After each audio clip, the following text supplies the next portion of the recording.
Hello everyone, and welcome to a brand new episode of Behind the Mic, the show where we uncover the stories and the personalities of the people leading the Middle East construction industry.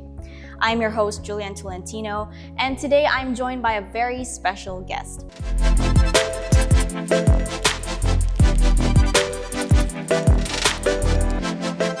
Mark, thank you so much for joining us. How are you feeling today? Yeah, great to be here. Thanks very much. Right, so before we start right off, could you introduce yourself to us, please?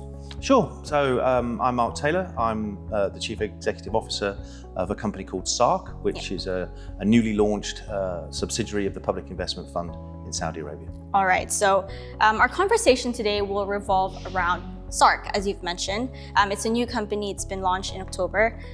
So let's start with an introduction. What inspired Sark's creation? I think there are several things that inspired Sark's creation. I think it was looking at the accommodation standards that existed in Saudi Arabia, especially during COVID, where obviously, where you've got lots of individuals. We think about the construction sector a lot.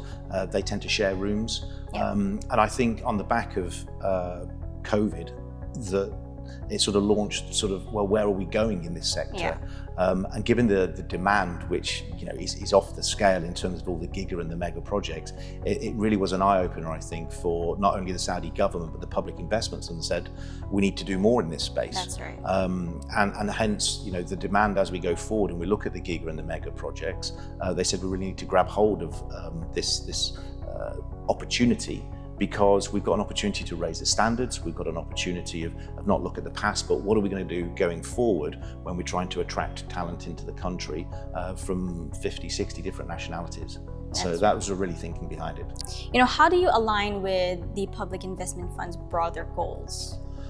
Sark is absolutely and fundamentally aligned to the broader goals of the Public Investment Fund. We are in the local real estate division, and I like to think of us as we're an enabler. There are many other PIF companies within the local real estate that have a vision to deliver a certain product or a theme, or it's about creating a destination. Yeah. We're here to bring specialised employee accommodation to the market. So, not saying that that's an afterthought for them, but that's our primary mandate. Right. We can work with our PIF ecosystem, we can work with the private sector or semi-government. We're here to be an enabler to allow all those visions to become reality, whilst we fundamentally make sure that the accommodation is of a great standard. And this goes back to quality of life, which is back to the 2030 vision. Yeah. It's a fundamental pillar for everybody in Saudi Arabia to have a good quality of life, regardless of which sector you're in. Right. Speaking of what you've just mentioned about, smart accommodations, what are some unique opportunities and maybe some challenges that you've seen for Sark in the accommodation sector? Well, look, I think the opportunities are significant. We are a company that is not constrained to a certain landmass with a hoarding around it, with a certain brand. We are countrywide. We can go work in the north or the south. We've looked at what we call our addressable market. Mm-hmm. And that's looking at the locations we want to work in, it's looking at the sectors. I don't mind touching on that, sort of the construction sector, obviously, aviation, the hospitality sector, just to give you a few examples. Yeah. All those accommodation requirements can vary considerably. And then if you're on the edge of a city, fine, you've got access to utilities and you can hook up to the infrastructure that's there. But if you're in remote locations, then the accommodation requires a lot of additional thinking in its design. So there's a lot of opportunity to create best-in-class accommodation, to raise the standards. Some of the challenges, land is a challenge. Everyone's after land at the moment. We've got to make sure that we raise the quality, but the market can afford the quality. And ultimately, I'd say, the opportunity, as much as it is a challenge, is we've got to attract international players who will come to Saudi Arabia and partner with Sark, because partnerships are fundamental. Yes. And that then will lead to advancements in local content. Local content is huge for the Public Investment Fund and Saudi Arabia generally. We've got a massive role to play in that, to create industry, to create jobs. Mm-hmm. All right. So you've mentioned redefining the accommodation sector, but could you elaborate on what revolutionizing means for you and the company? Good question. I think there's some fundamentals in that, revolutionary concept. We've got what we believe is a robust value proposition for Sark. It's got 5 key pillars to it. One of those is ensuring that we're elevating market standards, first and foremost. We're not looking at the past, we're looking to the future. And whatever we do, we have to future-proof for tomorrow.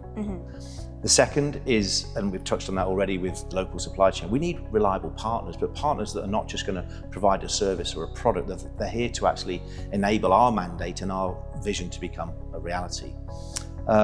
We need to ensure that when we go through development and we go through delivery, that ultimately we're efficient. That's obviously looking at cost, that's looking at program. We're going to be working ultimately for giga projects, mega projects that have got a timeline. They need their vision to be realized. So we can't fail on our mandate to get that product to market. So we need to be efficient whilst maintaining quality. Technology and data, AI's topic at the moment as well. We need to bring the technology and be a data-driven organization, not just through design and construction, but also into operations. Lots of different data points, and ultimately we need to look at the data that's already out there in the market and drive that data back into the initial development. So we're building the assets and the facilities that the actual tenants and residents are looking for. And finally, this is really all about the quality of life. We do have a big focus on this. There's no point creating the best facilities, but if people have to spend 2 hours to get to them and to get to work from them, then the quality of life is not great. So the location of these facilities, that's just one aspect in the total value creation of the quality of life pillar within the 2030 vision. That's right. I'm glad you touched upon technology, because that actually leads me to my next question, which is, you're right, technology is a big buzzword and everyone's talking about AI in the industry and how we're utilizing it now. But what kind of technology and innovations, and can you go can you tell us more in detail about what kind of technologies and innovations you are implementing to elevate, experiences for your residents? Sure. So I think it's interesting to think about. We've got 3 market segments, if you like. We're focusing on the worker space, and then we have a staff space and we have a management space. And that might be mean different things to different people, so actually articulate that to start with. So workers, think of construction, tends to be 4 individuals sharing a room. In the staff space, that could be aircrew accommodation, it could be nurses in the healthcare section, it could be hospitality staff. And then in the management space, that could be the likes of me. It could be, people wanting families, want more privacy. Think of compounds that are horizontal versus vertical. So when we think of those 3 segments, the technology into construction, into design and development can be very, very different. We are looking at a bit of a volume game in the worker space. So we're looking at more prototyping of our products right now. We need to get those products to market quickly. They've got to be scalable, they've got to be adaptable, they've got to be configurable, but ideally they've got to be built to last and stand the test of time. We're not really here as Sark to be building facilities to then take them down again. That's not really what we want from our mandate. So looking at volumetric solutions, looking at design for manufacture and assembly, what we call DFMA, those are 2 particular opportunities in that overarching modern methods of construction. Where we're bringing technology. This isn't traditional construction. We might look at some of that for maybe some of the staff or the management, but I'm really wanting to explore those modern methods of how we take modular and see which segments are best placed for modular to work, or we do some sort of hybrid solution. That's quite an advancement in Saudi Arabia to think of it like that. Traditional construction is still prevalent, but there's an opportunity to create better products that are better for the environment and ultimately get them to market quicker, but you don't compromise on quality. So I actually do want to ask you about, modular construction and prefabricated construction. You've mentioned slightly that this Saudi market doesn't really typically go to that, and they're still kind of doing traditional methods of construction. But could you elaborate on how modular or building modular has kind of impacted the scalability and maybe the time frame of delivering these accommodations? Sure. So I think it's fair to say that there are modular providers. There's a whole number of providers either within Saudi Arabia or in the periphery or in the region. So modular is there. There's different levels of modular depending on is it actually designed to last 5 or 7 years, or do you want it to last 50 years? So the market is really still evolving in that space. The products are still evolving. And obviously, what is it that you want from that product? What is the quality level or the aspiration that we're looking for? And at Sark, we're working really hard to define that for us, so that when you walk into a facility, you absolutely know that this is a Sark facility, the quality levels at a certain price point for a certain target audience, are compared to something that maybe is on the upper higher end of the scale. Doesn't mean to say we then have to flip to traditional construction. We can still do modular. So we're working with suppliers from all across Europe into Asia, and that they're already got an appetite to work in Saudi Arabia. And we want to really harness their learning. You know, I haven't really got time to get it wrong per se. So if they've got advancements in automation, if they've got advancements within intellectual property, within their manufacturing or assembly, then I want to harness that. So they could become a partner for us in different ways than just obviously providing a product or helping us build a solution. So sustainability is another critical focus for Sark, and with a lot of different companies also focusing, and with COP29 have just finished, I think sustainability, it's safe to say that, you know, building green is a big priority for the industry, right? How is Sark embedding sustainable practices into its projects, and are there any benchmarks or even goals that you're looking to target in the next few years? I mean, sustainability is sort of in the moment, especially with all the COP series that have gone on for the last few years. Construction is a big aspect of sustainable living. When we look at carbon in cement, we look at carbon in the process, not joined through construction, but also then into the operational life of the asset. So yes, it's a big fundamental for Sark to focus on this area. I mentioned earlier, we don't really want to be building assets that, you know, we take them down. You know, we're going to be building for permanent use for 20, 30, 50 years. We want to remove the waste that is sometimes there with construction. So the whole concept of construction to production, if you think of it in the automotive sense, you know, the factories are very clean, they're very process driven, they're very efficient, the quality control is superb. So we do that in a contained environment, and then we bring the product to market, we sequence it, less elements that can go wrong in terms of construction when we can manage that production onto site. Right. So sustainability for us really is about creating a product that not only works for us at a price point, speed to market, we remove carbon. We look at the sustainable future of that asset, and what I mean by that is we look to repurpose the asset. It may be that the asset can have multiple useful lives. It could have a useful life while it's used for a construction team, but then it could have a useful life for operations. And then it could have a useful life to either be sold or to lease to the private market in the future. And how do we adapt that asset? How do we scale it? How do we remove walls, add walls, remove bathrooms, put on kitchens? So this is all what's happening in the design process for us to make sure that we get the best out of that asset.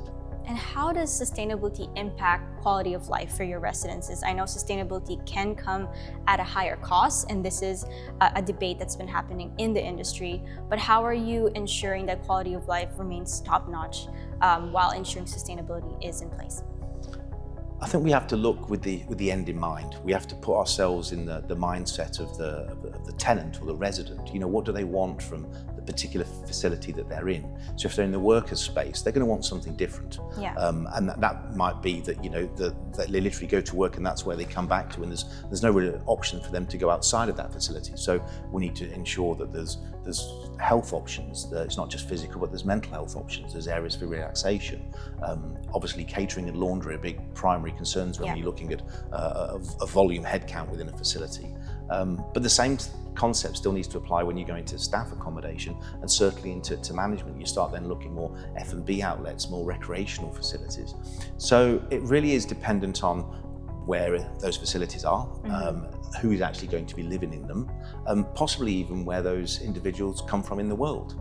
So, you know, if we're looking at, and it's easy to think about construction because that's obviously where there's a considerable amount of volume required, there's a lot of individuals that are coming from the Asian continent, so they probably don't want swimming pools, but they would prefer cricket pitches. Yeah. So we design for the tenant in mind. And if you've got someone who's passionate about cricket and can go to work and play a game of cricket every night, then you've got a very happy tenant. Yeah. So that's what we're trying to consider, not build a cinema, but then no one uses it. Not build a tennis court, but no one uses it. So we're looking at all these different facilities that will go into that completed asset, because we're hoping that when people come to Saudi Arabia, that they stay there for as long as they can. And if they're having a good life and they're mentally strong, physically strong, then they go and excel and they're going to thrive in whatever role that they do. That's true. And usually, how do you measure success when it comes to improving your residents' overall, let's say, satisfaction and happiness? Do you involve them? Is there some kind of community, maybe activities that you do within your communities? How does it work? So yeah, again, there's a range of options for us to consider in how do we get that feedback. Yeah. Technology can play an aspect in that as well. We've got, most people there have mobile devices, so we create our own apps. We can be in real time. So if they say that there's a leak from the air conditioning system, or door has got a hinge problem, that's then linked to, possibly the app will tell us how was the food today, or sorry, that the floors got damaged in the gymnasium. So we can go and we can repair those things. So this is about making sure this asset is always kept at its peak performance. We obviously want to do customer satisfaction surveys as well. What is it that they would change? What is it that they feel isn't working? Again, with the end tenant in mind, and if we can get that interactive feedback, almost that continual improvement, and we've got the assets designed in a way that we can flex, depending on what the end tenants, whether that's a redesign or we found out that we put something in that they don't actually want, can we reconfigure it without significant cost? We've got all these options for us, but we need that feedback. We don't shy away from the feedback, regardless of which segment we're in. We need our tenants to be happy, and they need to be heard if they're not happy. That's right. Looking at the Vision 2030 of Saudi Arabia, Sark seems to be an important part of the economic plan and transformation in the kingdom. So how do you think, and you've touched upon this in the beginning of our conversation, but I do want to know exactly what, how you're aligning with those goals, especially in terms of economic diversification. The whole idea of Sark is to make these smart accommodations to accommodate more people coming into the country. But how is this exactly happening, and what role do you envision the company will play in the wider Vision 2030? Yeah, there are many elements to the Saudi Vision 2030, and I keep coming back to the quality of life, because these assets, these specialized accommodation facilities that we're going to create is going to raise the standard. So we're hoping for people to be happy, to be strong, have a happy mental health, and they'll thrive at what they do, and that's got to be better for the economy. Okay, so because we are a national player, we can work with the private sector, we can work with the PIF ecosystem, and as I said, we can work with even the government, whether it be royal commissions or ministries. We can work up and down the country.